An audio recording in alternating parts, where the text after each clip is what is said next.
Everyone, সময়ের সাথে তোমাদের সকলকে অনেক অনেক অনেক ওয়েলকাম। আশা করি তোমরা সকলেই খুব খুব ভালো আছো, আমিও খুব ভালো আছি।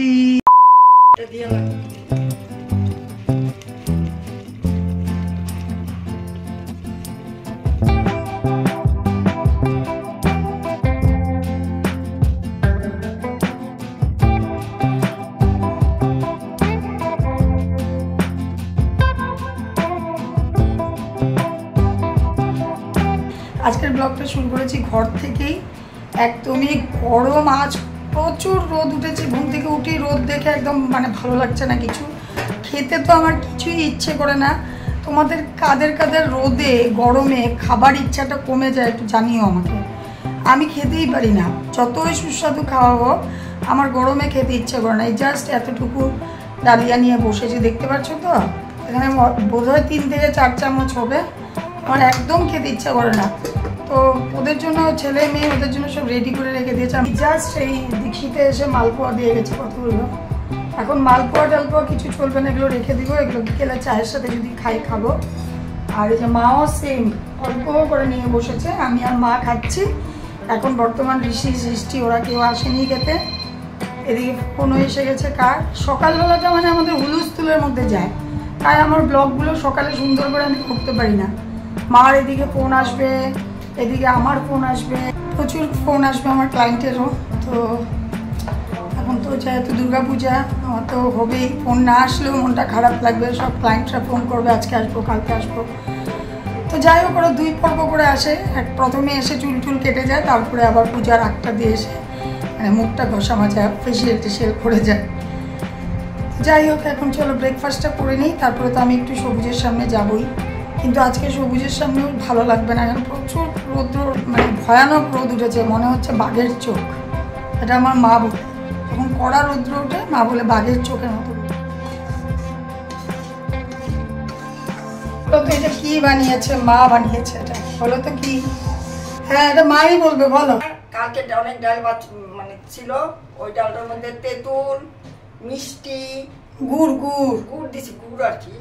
এটা কিভাবে বানায় জানো? এটা বাসি ডাল বেঁচে গেলে মা ফেলে না। ও ডালটাকে সোমবারে দেয়। কি সোমবারে দাও?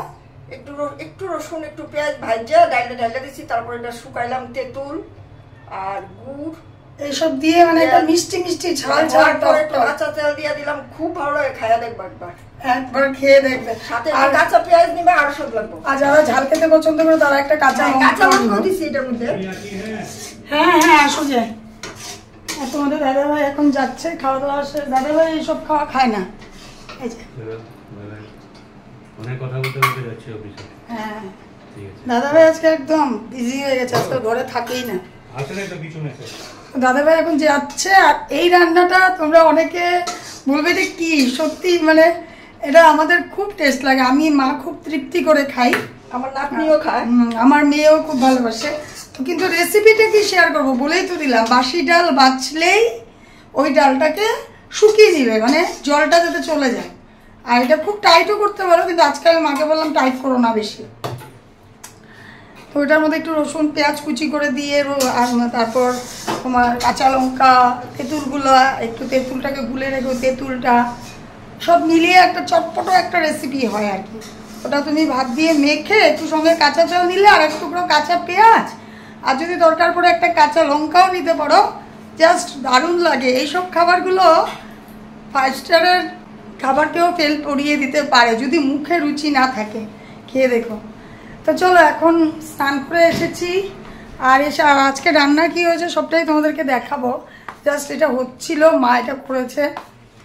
মা বলছে আমি এটা ফেলবো না, আমি করে ফেলবো। আমাদের বাসি ডাল বাছলে বেশিরভাগই এরকম করা হয়, আর কোনো কোনো সময় ফেলেও দিই।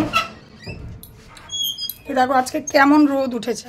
এই যে তোমাদের দাদাভাই যাচ্ছে, রোদটা দেখেছো? আজকে আমার বাইরে যেতে ইচ্ছেই করছে না।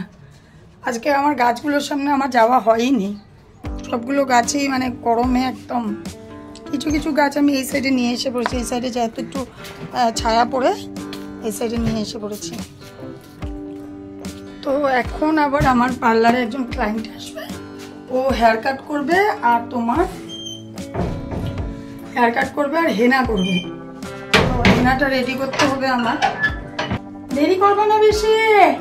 দাদাভাই রোদ দিয়ে কাজে যায় না, আমার এমন লাগে সত্যি কি কষ্ট।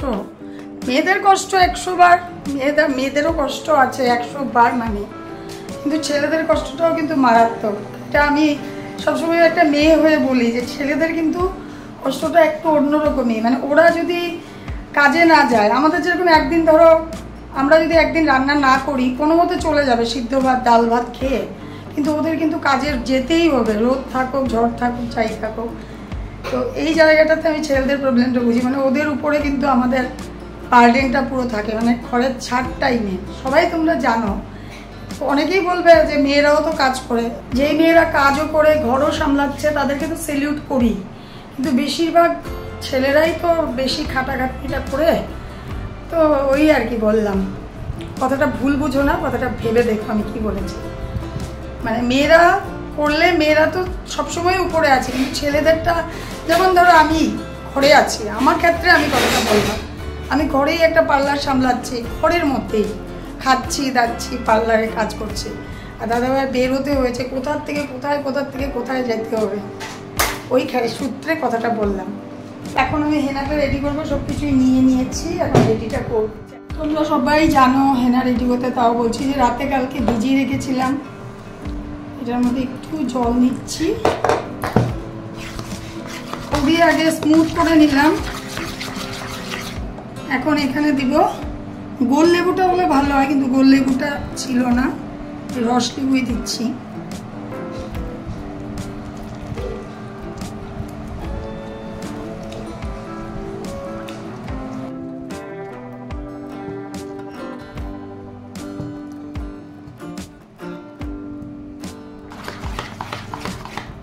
সামান্য টক দই,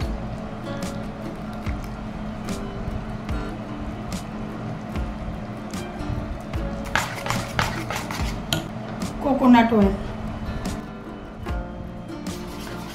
আর আমার চেহারাটা দেখছো কি অবস্থা হয়েছে গরমে, চুলটাকে একদম টেনে বেঁধে রেখেছি, ভিজা চুলটা বেঁধে রেখে দিয়েছি। এখন এটার মধ্যে আমি লাস্টে যখন ওকে অ্যাপ্লাই করব মানে হেয়ারে, তখন আমি একটু অ্যালোভেরা জেল, রামদেবের যেটা অ্যালোভেরা জেল একটু দিয়ে দিব। আমাদের বাড়িতে র অ্যালোভেরা জেলও আছে, মানে কাজ আছে, তো সেটা আমি দিব না, কেন কি অনেকেরই যেটা মানে একদম র সেটা অনেকেরই স্যুট করে না, আমারই করে না, তাই আমি ওইটা মানে রিস্ক নেই। ডান হয়ে গেছে, পেস্টটা দেখো এই ধরনের রেখেছি। এই যে দুর্গা পূজা আসলে মানে বাঙালি ফ্যামিলি মানে কত কাজ বেড়ে যায় না, সত্যি দুর্গা পূজা এসেছে কত আনন্দ করবো, আর এইদিকে প্রচুর কাজের প্রেশারে আনন্দটাই দিতে পারি না। ঘর ঝাড়তে লাগবে এই বলে ভাদ্র মাসে কাপড় রোদ্রে দেওয়ার কথা, সত্যি আমি এবার দিতে পারবো না, এত রোদে বেরোয় কাপড় ওইখান থেকে টেনে টেনে দিব, আবার ঘরে নিয়ে ভাঁজ করব, আমার দ্বারা হবে না জানি না, যদি শরীরে মনে হয় পারবো তাহলে দিয়ে দিব, আরো তো কয়েকদিন আছে। কিন্তু আমার যখনই মনে পড়ছে ঘর ঝাড়তে হবে, ঘর ঝাড়ার কাজটা আছে, তারপর শপিং করা থাকে, শপিং করতে কার না ভালো লাগে, কিন্তু আমার শপিং এর মধ্যেও টেনশন, কেন শপিং করতে যেতেও তো একটা টাইম বের করতে হবে। এই আর কি দুর্গাপূজা আসলে যখন পুজোটা চলে তখন তো আনন্দ, কিন্তু একটা দিয়ে খুব টেনশন কাজ করে।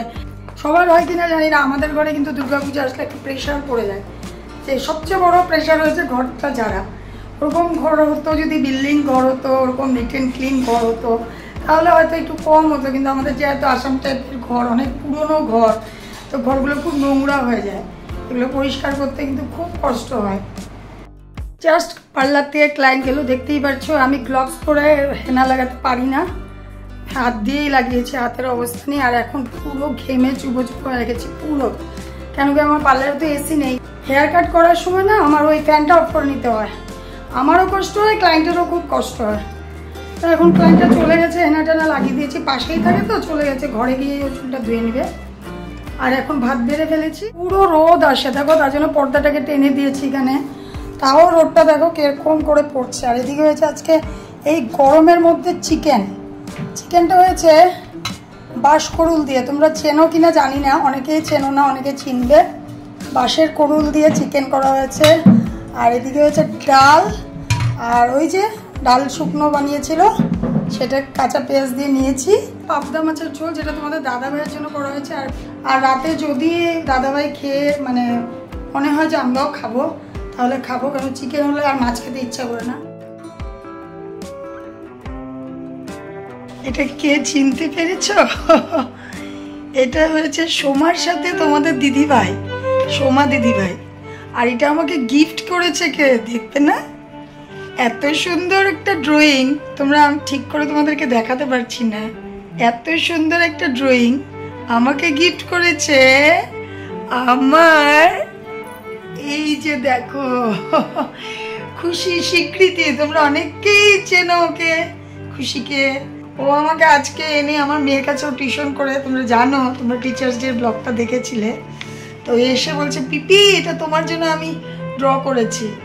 আর এটা না আমার কাছে অনেক, মানে রাঘব, তারপরে আজকে খুশি, স্বীকৃতি, ওর গুড নেই তো স্বীকৃতি, আমি ওকে খুশি ডাকি যেহেতু ঘরের নামটা খুশি, তো খুশি, রাঘব, ওরা সবাই আমাকে এত ভালোবাসে।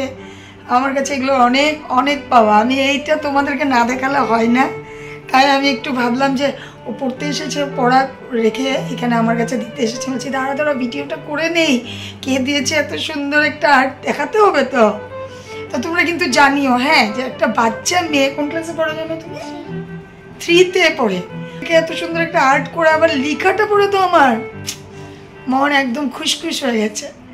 তো আমি মানে এটা এখন রেখে দিচ্ছি আর তোমাদেরকে দেখিয়ে দিলাম। আজকের এইটা থাম্বনেলের মধ্যে এই পিকটাও যাচ্ছে, গিয়েছে অলরেডি, তোমরা দেখেও ফেলেছো। আজকের ভিডিওটি একটি মিষ্টি উপহার দিয়ে শুরু করেছিলাম আর মিষ্টি উপহার দিয়েই বিদায় নিলাম। চলো এখনো পড়তে যাক, আমি এখন রাখছি।